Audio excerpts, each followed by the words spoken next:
Hi everyone. ఈరోజు మన ఛానల్లో ఒక హెల్దీ సూప్ ఒకటి చూడబోతున్నాం. అదే రాగి సూప్. ముందుగా ఒక గిన్నెలో 2 స్పూన్ల రాగి పిండి వేసుకుని వాటర్ వేసుకుని ఉండలు లేకుండా కలుపుకొని పక్కన పెట్టుకోండి.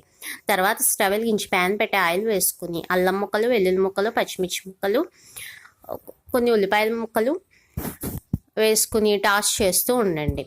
ఇందులో కొద్దిగా క్యారెట్ ముక్కలు, క్యాబేజ్ ముక్కలు, కాలీఫ్లవర్ తరుగు వేసుకోండి. మీ దగ్గర ఉంటే ఫ్రెంచ్ బీన్స్, క్యాప్సికమ్ లాంటివి కూడా వేసుకోవచ్చు.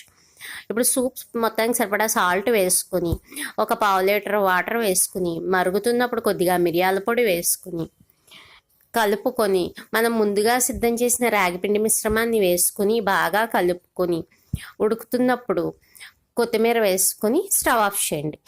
మీ దగ్గర ఉల్లికాడలు ఉంటే అవి కూడా వేసుకోవచ్చు. నా దగ్గర లేవి వేయలేదు. ఇప్పుడు వేడివేడిగాని సర్వ్ చేసుకోండి. ఇది డయాబెటీస్ ఉన్న వారికి బెస్ట్ సూప్.